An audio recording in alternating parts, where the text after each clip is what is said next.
കൂട്ടുകാരെ, കഴിഞ്ഞ വീഡിയോയിൽ ബാക്കിയുള്ള 1-2 പ്രവർത്തനത്തെക്കുറിച്ച് പറയുകയുണ്ടായി. അത് ആയിട്ടാണ് ഈ വീഡിയോയിൽ വന്നിരിക്കുന്നത്. അപ്പോൾ എല്ലാ കൂട്ടുകാർക്കും ലത സിജി വേൾഡിൻ്റെ ഒരു പുതിയ മലയാളം ക്ലാസ്സിലേക്ക് സ്വാഗതം. ഇന്ന് ബാക്കി വരുന്ന പ്രവർത്തനങ്ങളാണ് ഈ വീഡിയോയിലുള്ളത്. അത് നമുക്കൊന്ന് നോക്കാം. കഴിഞ്ഞ വീഡിയോയിൽ 2 കുട്ടികളുടെ മഴ അനുഭവത്തെക്കുറിച്ച് വിവരിച്ചിട്ടുണ്ടായി. അത് മട്ടുപ്പാവിലിരിക്കുന്ന ഒരു കുട്ടിക്ക് മഴ എങ്ങനെയാണെന്നും പൊട്ടിപ്പൊളിഞ്ഞ ചോർന്നൊലിക്കുന്ന വീട്ടിലിരിക്കുന്ന കുട്ടിക്ക് മഴ അനുഭവം എങ്ങനെയാണെന്നുള്ള ഈ ജിനൻ എന്ന എഴുത്തുകാരൻ്റെ കവിതാശകലങ്ങൾ നമ്മൾ വിശകലനം ചെയ്തു. ഇനി അതിനുശേഷം നമുക്ക് അടുത്തൊരു ഇത് കൊടുത്തിരിക്കുന്നത് മഴക്കവിതകൾ ചൊല്ലാം എന്നാണ്. അപ്പോൾ അടുത്തുള്ള വായനശാലയിൽ നിന്നും അല്ലെങ്കിൽ മുതിർന്ന കുട്ടികളുടെ കയ്യിൽ നിന്നുമൊക്കെ നമ്മൾ മഴക്കവിതകൾ ശേഖരിച്ച് നോട്ട് പുസ്തകത്തിൽ എഴുതുകയും ഒന്നിച്ച് ആലപിക്കുകയും അത് ചൊല്ലി പഠിക്കുകയൊക്കെ ചെയ്യാം.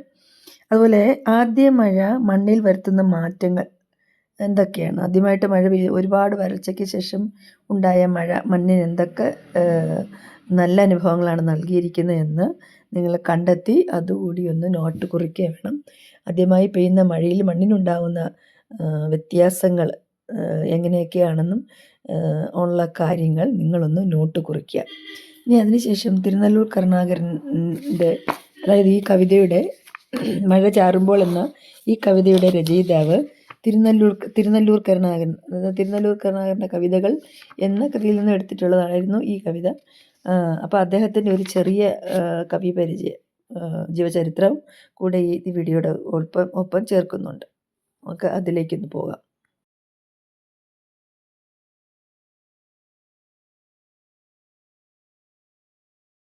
1924 ഒക്ടോബർ 8 കൊല്ലം ജില്ലയിലെ പെരിനാട്ടിലാണ് അദ്ദേഹം ജനിച്ചത് എന്ന് തുടങ്ങി ചെറിയൊരു കുറിപ്പാണ് ഇവിടെ. അദ്ദേഹം പ്രാക്കുള NSS ഹൈസ്കൂളിലും കൊല്ലം SN കോളേജിലും തിരുവനന്തപുരം യൂണിവേഴ്സിറ്റി കോളേജിലും ഒക്കെ പഠിച്ചു. അതിനുശേഷം തിരുവനന്തപുരം യൂണിവേഴ്സിറ്റി കോളേജിൽ ഒരുപാട് നാൾ, വളരെ കാലം അവിടുത്തെ അധ്യാപകനായിട്ട്, മലയാളം വിഭാഗത്തിൻ്റെ അധ്യാപകനായിട്ട്, പിന്നെ അതിനുശേഷം PSC അംഗം, ജനയുഗം പത്രാധിപർ എന്നീ നിലകളിലൊക്കെ വളരെ കാലം സേവനം അനുഷ്ഠിച്ചിട്ടുണ്ട്. അതുപോലെ തന്നെ അദ്ദേഹത്തിൻ്റെ കൃതികൾ, അദ്ദേഹത്തിന് ലഭിച്ച പുരസ്കാരങ്ങൾ എല്ലാം ഈ വീഡിയോയിൽ നമ്മളിവിടെ ചേർത്തിട്ടുണ്ട്.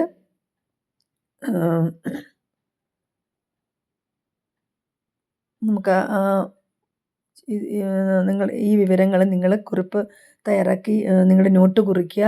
ഇതിൻ്റെ ചില സൂചനകളോടെ പരീക്ഷയ്ക്ക്, അതായത് ഡിസംബർ 11-ാം തീയതിയാണ് നമ്മുടെ 2ാം പാദവാർഷിക പരീക്ഷ, അതായത് ക്രിസ്മസ് പരീക്ഷ ആരംഭിക്കുന്നത്. അപ്പോൾ ചെറിയ ചില സൂചനകളിലൂടെ ഇത് അങ്ങനെയാണല്ലോ നമുക്ക് സാധാരണ ജീവചരിത്രക്കുറിപ്പ് തരുന്നത്. ഇതൊന്ന് മനസ്സിലാക്കി വെച്ചാൽ നമുക്കത് വേഗം എഴുതാവുന്നതേ ഉള്ളൂ.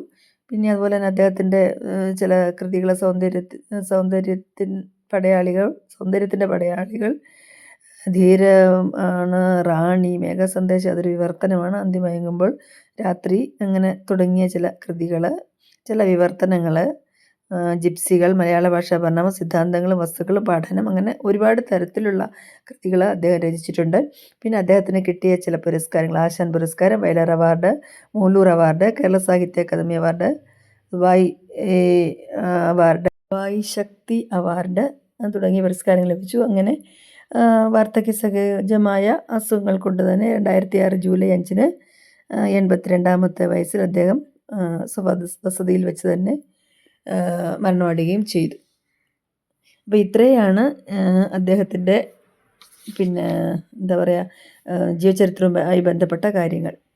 കൂട്ടുകാരെ, കുടയോളം ഭൂമി എന്ന 4ാമത്തെ യൂണിറ്റിലെ നമ്മുടെ മഴ ചാറുമ്പോൾ എന്ന ഈ പാഠഭാഗം, അതിൻ്റെ പ്രവർത്തനങ്ങളും എല്ലാം ഇവിടെ അവസാനിക്കുകയാണ്. അടുത്ത് നമുക്ക് കുറച്ച് ദൈർഘ്യമേറിയ പാഠമാണ്.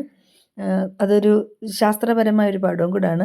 അതിനുശേഷം ഒരു ഡാലിയമമ്മയുടെയും പുഴയുടെയും കൂടെ ഒരു പാഠമുണ്ട്. അത്രയുമാണ് നമുക്ക് ഈ പരീക്ഷയ്ക്ക് വരാനുള്ളതും. അതിനകത്ത് പ്രവർത്തനങ്ങളാണ് വരുന്നത്. അപ്പോൾ ഇനി ഇവിടെ ഇതാ ഒരു മായാലോകം എന്ന ഒരു ശാസ്ത്രലേഖനം വേണമെങ്കിൽ അതിനെ വിശേഷിപ്പിക്കാം. അത് തയ്യാറാക്കിയത് തന്നെ പ്രൊഫസർ എസ് ശിവദാസ് എന്ന ശാസ്ത്രവുമായി ബന്ധപ്പെട്ട ഒരുപാട് ലേഖനങ്ങൾ തയ്യാറാക്കിയിട്ടുള്ള ആൾ തന്നെയാണ്.